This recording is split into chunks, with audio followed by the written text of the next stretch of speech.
Hello everyone, welcome back to my YouTube channel. My name is Maddie and I'm so excited that you are here. Today I am filming in a little bit of a different location. I am not by my window because the cicadas are so obnoxiously loud and I didn't want that to get in the way of recording, so I'm currently sitting on the floor in front of my bed, so I hope this works for you guys. But today we are doing a super fun video that I'm so excited about. If you watched my last video, then you saw that I went to Target and bought a couple of cutesy little romance books that TikTok recommended me, and so today we are going to be reading those books. I have 3 super popular romances that I am so excited to get into, so let's go ahead and just jump right in.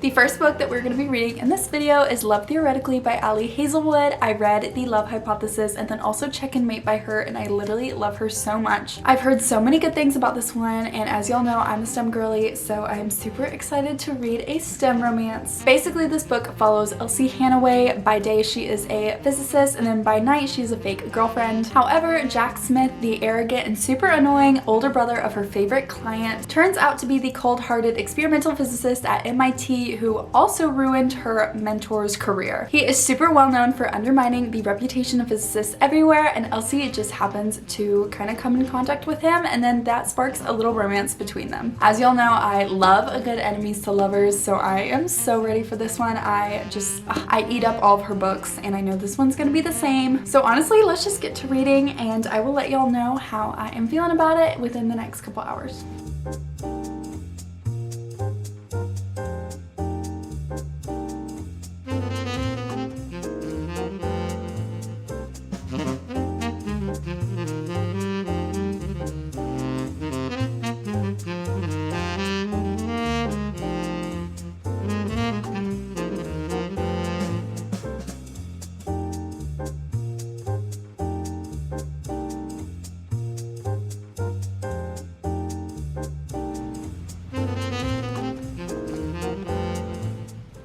I love the titles of the chapters. The first one is Waves and Particles, which I think is so cute because it is about physics.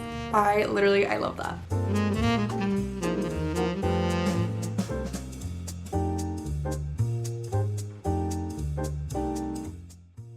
She really just said easy peasy photon squeezy.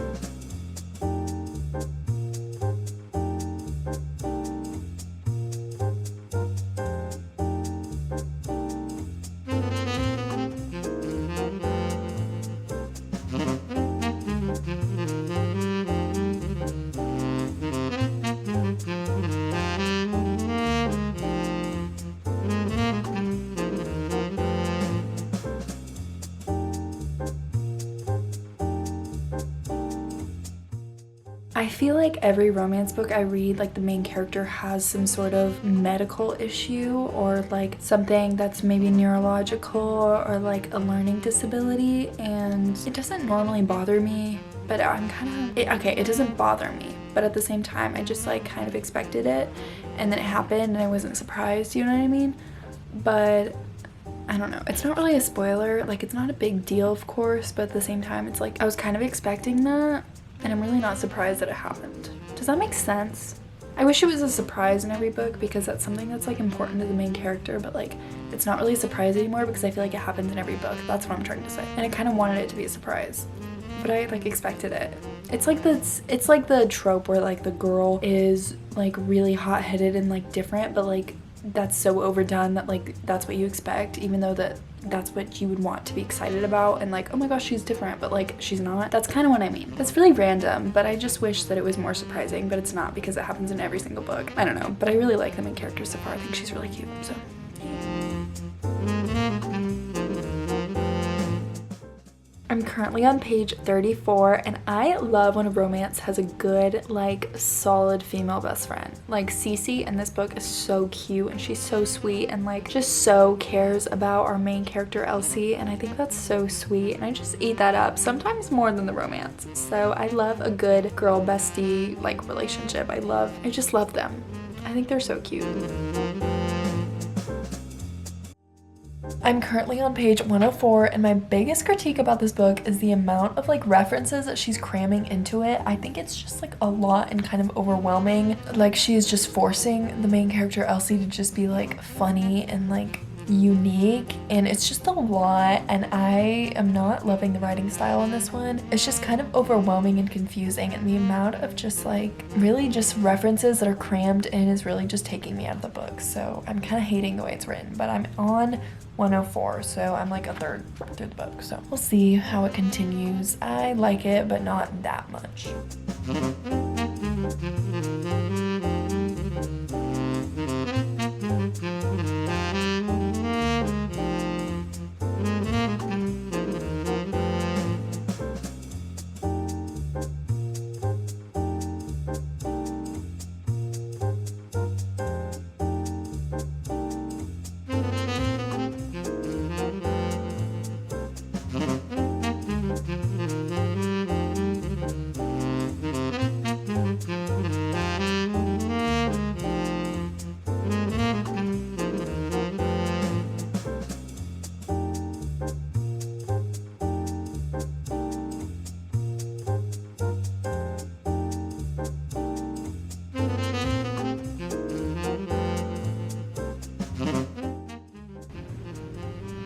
I have to give y'all a quote. This is not a spoiler. I mean, y'all know that they get together. I mean, that is the entire point of her books. But he says, "I imagine that you let me take care of you too." She says, "Why?" And he says, "Because in my head, no one has done it before."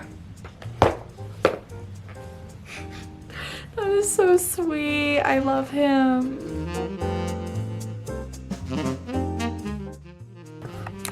Hello everyone. One second. Hello everyone, I am back. I'm currently on 236, and if y'all read The Love Hypothesis, then you know that the romance is between Olive Smith and then Adam Carlson, and in this book, they just made a little cameo, and I am eating it up. Oh my gosh. So our main character in this book, Elsie, she's talking to Olive, and she literally just said, "But I doubt Olive is familiar with the concept of fake dating." If y'all read The Love Hypothesis, you know that that's like the whole plot of the story, is that they're fake dating and then they fall in love, and like. Back for an update. I am currently on 310, so I'm almost done. I have like 71 more pages. I have a little critique, I guess. We had our first like steamy, spicy scene, and just the way that he like handled it with her, I didn't love. I don't know. I just didn't love the scene. I felt like it wasn't done very well, and I felt like it was like deeply personal, but in a way that was not romantic, if that makes sense. And I just didn't love it. Like, I feel like the Adam Carlson Olive Smith scene in The Love Hypothesis, their first little steamy moment, was like so much better, and I was honestly shocked how Allie Hazelwood wrote this one. I just didn't like it really. I thought it was so awkward and it was hard for me to get through, so that was definitely disappointing. Hello everyone, I just finished Love Theoretically, and I finally decided on a 3.5 for this one. I was really on the edge of like a 3.5 to like a 4 or maybe like a 3.75, but I think I officially decided it is a 3.5 for me. Again, like I said earlier, their first little just like scene, like steamy, you know, romancy scene was just really awkward, and it was kind of hard to get through, maybe because I didn't really understand what was going on, but her writing is just kind of hard for me to understand in this book. There's just too many references and too many like little things that you have to know about to understand what she's trying to say, if that makes sense. And like, I'm not a theoretical physicist myself, but I felt like I had to be one to understand every little in and out of this book, which was kind of annoying because I didn't feel like The Love Hypothesis was like that. Oh my gosh, Cricket, hi. My kitty came to say hello. I love her. Anyways, this was just disappointing for me a little bit, so just kind of a disconnect with the language, with the writing style, with just some of the scenes. I am obsessed with the male love interest, Jack Smith. I think he's so attractive and like so cool, and I don't know, I just really liked him. I felt like I really just like related to him. He had some family issues in his past and I felt like I related to that, so that was cool. Finished this for the day. I'm gonna read my next book tomorrow, so I will see you guys then. Hello everyone, welcome to day 2 of this video. Today we are starting the 7-Year Slip by Ashley Poston. I think that's how you say it. I haven't heard people talk about this one in a while. It used to be so popular on TikTok. I just don't really see a lot of people talking about it by itself specifically, but it's still in a lot of recommendation videos. I see it all the time with people giving it like 6 stars, 5 stars, so I am hoping this is not gonna disappoint. This book follows Clementine West. She has been through some pretty tough stuff, and she also just buries her head in her work as a book publicist, being practical and forgetting the silly things in life that her beloved Aunt Anelia taught her. She wants to just stay grounded and keep her heart safe, but when she moves into her late aunt's apartment and finds a strange man standing in the kitchen with kind eyes, a southern drawl, and everything that she could ever possibly dream of, her plans begin to fall apart. He is the type of man that she would totally fall head over heels for, except that he exists 7 years in the past. This one sounds so interesting to me. I've never really read like a time jump slash like time loop sort of book. I know of a couple romances that are pretty similar, like The Do-Over by Lynn Painter, and yeah, so I've never really read anything that's kind of like similar to this. I'm really interested how this is gonna go and how Ashley has written this, because I don't really know how you could like resolve that, if you know what I mean. So hopefully this is gonna be really good, because I have some pretty high hopes. I've been wanting to read this for the longest time, ever since I started my book talk journey, which was probably like a year ago, so definitely excited to read this one. And yeah, let's go ahead and just jump right in.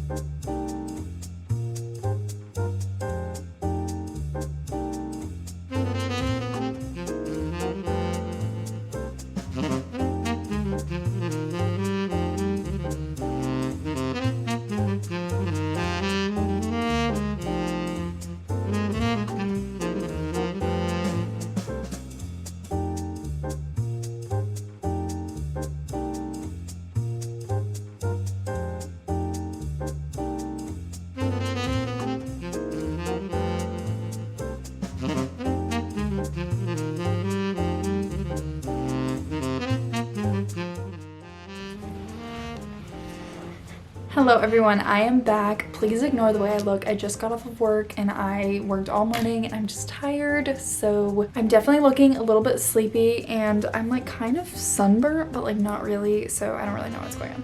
But camera just fell, we are okay. I stopped off last night on the 7-Year Slip at page 112, so getting pretty far in there, and I am not like obsessed with this. Like, this is a read that I'm definitely going to be forgetting about within the next month, you know what I mean? Like, this is definitely not a book that's going to be sticking with me, but I am liking it. So far we have learned that Clementine has moved into her aunt's apartment. She grew up hearing stories about her apartment being magical. The 7th floorboard creaks. There are just like specific little things that kind of just gives the apartment some magic. So Clementine believed it as a kid, but now that she's older, she's kind of just like, okay, I'm going to live in my aunt's apartment, don't really remember. Well, she then figures out that it is actually magical, it is true, and it just puts you back 7 years in the past. There's something special about the number 7 with this apartment, and yeah, so she has gone 7 years in the past, and then she has met this new guy. His name is Owan, and he has a sweet southern accent. He's the sweetest guy, and he's exactly the kind of person that she would just fall in love with and just be obsessed with. So there's definitely some romance going on, but yeah, I think the concept of this book is so cute, and I love all the little flashbacks with her aunt and just kind of her story. I wouldn't say this is super romance heavy, like that's not like the main plot line. The main plot line is really just like about her and her life and just going through grief, and also like getting a new job and like getting, you know, like a promotion and like things like that, and just kind of what she's going through. So I wouldn't say this is like a romance like a Lauren Asher book would be, but it's definitely like a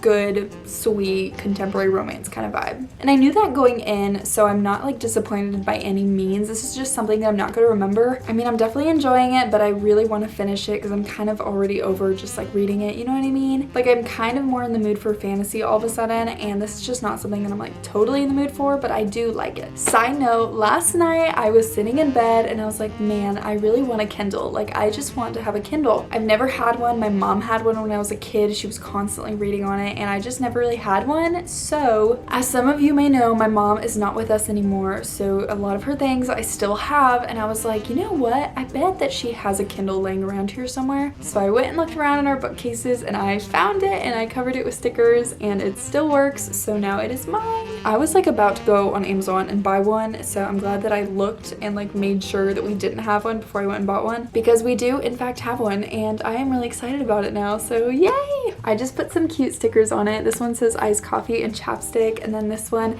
is just a little anime characters. Hold on. This is from Jujutsu Kaisen. If you watch the show, then you know. And then a Pure Vita sticker. This is the bracelet company. I really like them. And then just some cute little cookies and a kitty cat, because I am obsessed with cats. If you don't know, I am like the biggest cat person. So cute. I logged in and I'm ready to go, and I'm gonna start Kindle Unlimited. So I'm excited to like read books on here, and if I don't like them then I don't have to buy them, but if I do like them then I can buy them for my bookshelf, so I'm not just like spending a bunch of money on books and instead spending money on like a subscription. So yeah, anyways, I'm gonna keep reading the 7-year slip and I will let y'all know how it goes.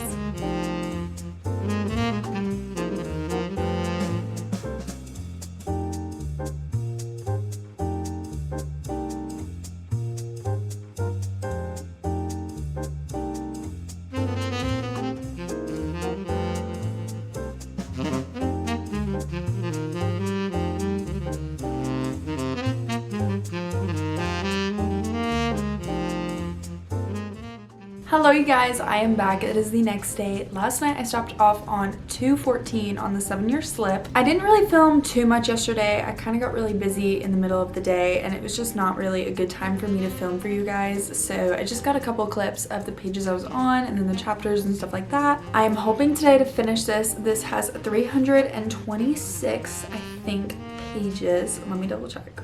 Yes, so I should be able to finish this today, but we will see. I don't know if I talked about this before. I think I might have, but Clementine's best friends, Drew and Fiona, they're married. They are a lesbian couple and I am obsessed with them. Like, they are making this book so good. Just like their friendship and how genuine they are and how much they're there for Clementine, and like she just feels like she can talk to them about anything and they will always support her, and that is like true female friendships right there, and I am obsessed. They support each other in their workplace and their romantic life and just their family life and their grief, and it was just so good. I feel like I really relate to this with her aunt passing away. My mom passed away, so I can kind of, you know, relate to how Clementine is feeling through these emotions and just kind of what she's going through, and going through her aunt's old things and just like reliving memories. I feel like I just lived that exact same life, so it has been so good and just kind of like refreshing to read about something that I really relate to. So yeah, let's go ahead and keep reading, and then I will update you guys later.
Update, I finished the 7-year slip. It didn't really take me that long, shockingly. I feel like I sped through the last little bit because I was just kind of like, I was ready to be done. I still read it like thoroughly and like I knew what was going on. Like I wasn't skimming, but I did read it kind of quicker than I normally would. I really enjoyed this one, but there was something about it that like didn't keep me wanting to come back, if you know what I mean. Like I wasn't just like dying to read this like I was with books like The Love Hypothesis or Better Than the Movies. Like those I was just like really wanting to finish, you know what I mean? And this I was wanting to finish, but not in a good way. Like I just kind of wanted to be done with it, and I mean I really liked it, but it was just kind of, there's something about it that I don't know, I just didn't want to come back to it. So it was kind of just not enough for me, I guess. I felt like I wanted more, but it was still really cute, really good. I really love this concept of just like time jumping and like her aunt's apartment being magical and like the grief that was associated with that and just like the learning and the experiences associated with that. I feel like Clementine really grew as a person throughout this and really like got through her grief and like understood what grieving really means, and that was really powerful to me. But I just felt like I needed more in their relationship. I felt like I was expecting more romance, and this was just not giving me that romance that I wanted. So this I gave a 4 stars, which is still a really great rating. Like that is not a bad rating by any means, but I was expecting more of like a 4.5 or like a 4.75, and I just couldn't give it that because I felt like I just didn't want to come back to read this, and I was definitely expecting more romance. So definitely a great book. I definitely recommend it if you are not in the mood for like a smutty romance and just like a romance that is just full of, you know what I mean. This definitely doesn't have any of that. It has more just like that learning and getting through life and just understanding who you are as a person, and I felt like this just followed Clementine way more than it followed their romance. So if you're into that sort of vibe, like a literary fiction sort of vibe or like a contemporary romance sort of vibe, then you will love this. So this was great. I mean, I didn't hate it. I am glad that I read it. I'm not like upset that I bought it by any means. I'm glad that it's on my shelf because there's definitely a lot of meaning packed into this, and I really appreciate a good book that has a lot of meaning and a lot of depth to it. And this definitely had that, but I wasn't obsessed. So the next book we're going to read for this video, and the last book we're going to read, is The Do-Over by Lynn Painter. I love Lynn Painter. I am definitely now a fan after Better Than the Movies. I feel like her romances are so cute and so sweet and just perfect. Definitely something I'm in the mood for, so I'm excited to read this one. And yeah, let's just go ahead and jump right in. This book follows Emily Hornby after she has a dumpster fire of a Valentine's Day. She goes to her grandmother's house for some talk and some girl time and some companionship. However, when she wakes up, she's back home and she has to relive this horrible Valentine's Day over and over and over again. Her boyfriend cheats on her a gazillion times and she has to watch it many times, and in addition to this, she cannot get away from the sweet and charming Nick. She keeps running into him in unfortunate ways. So yeah, we're following Emily going through this horrible Valentine's Day over and over again and then meeting Nick, and we will just see how this one goes. I'm excited for a sweet and just kind of chill romance. Something that's funny but also not too like intense, and I am excited. So yeah, let's go ahead and start reading.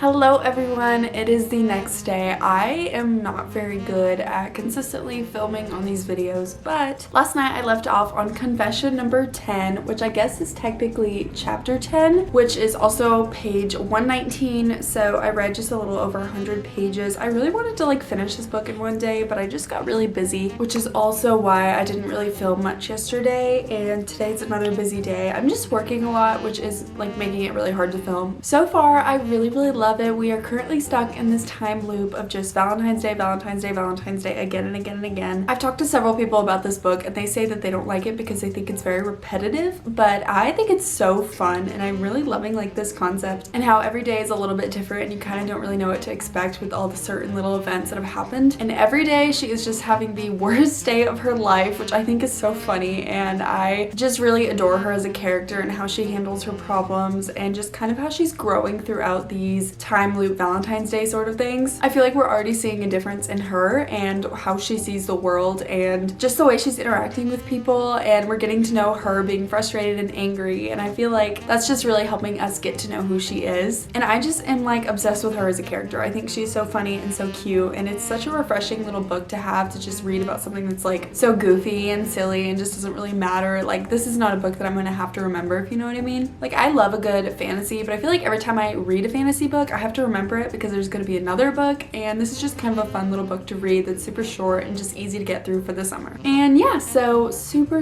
cute, so fun. I'm loving Nick Stark, our male main romance character, if y'all know what I mean. I forget the term that people use for that, but you know what I mean. I think he is so sarcastic and like so funny, and just the way he communicates with people I totally relate to. He also really reminds me of my boyfriend, and my boyfriend's name is Nick, so this book is really entertaining for me. And yeah, so I'm just having a really good time and I can't wait to finish it, so let's keep reading.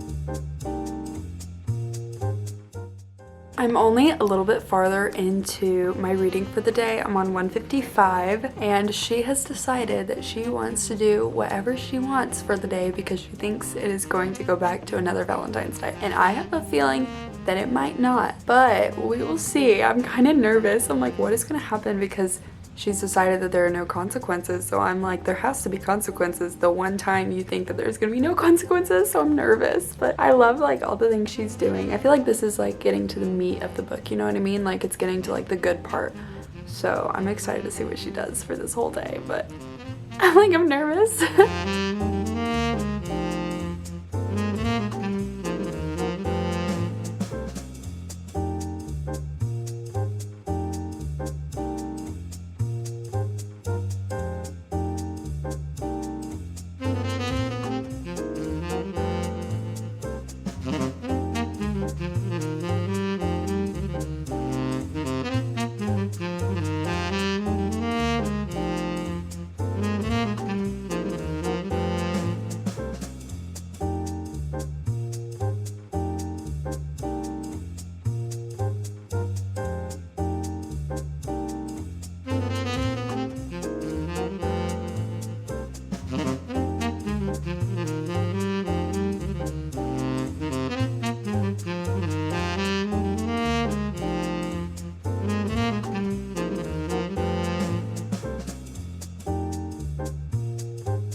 I have officially finished all 3 books for this video. Yay! The final consensus on the do-over, I gave it 4 stars.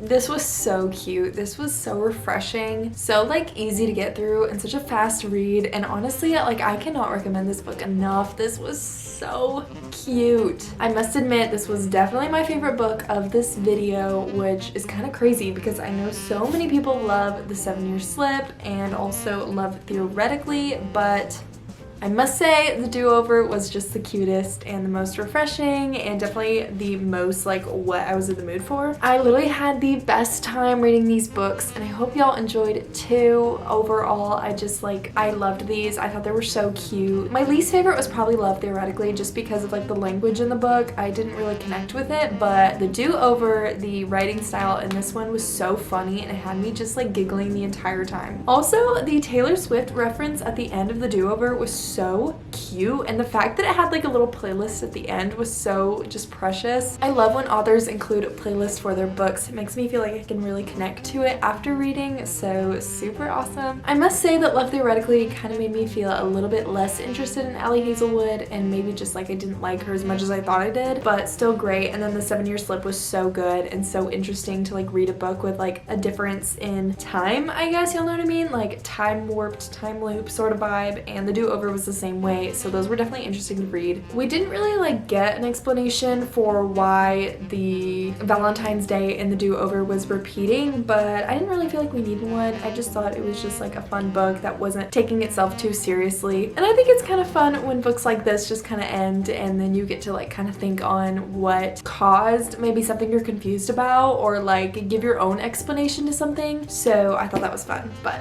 yeah, my favorite love interest, probably, honestly, I think my favorite love interest was the guy in the 7-Year Slip. I already don't even remember his name. Iwan. His name, like his nickname was Iwan or Iwan. I think he was my favorite just because he had that little southern drawl and just like, I don't know, he was kind of enchanting, so I was obsessed with him. And then Nick Stark in the do-over just definitely reminded me of my Nick, so I thought that was really fun. So final consensus was a 4-star, 4-star, and then 3.5. So, but the do-over was definitely my favorite. It got a couple little extra points in there just because of how like silly and cute and just how it didn't take itself so seriously, so definitely my favorite. But yeah, so I would definitely recommend y'all reading these books. They're such cute little romance books, and I do love other Allie Hazelwood books, so I definitely recommend her.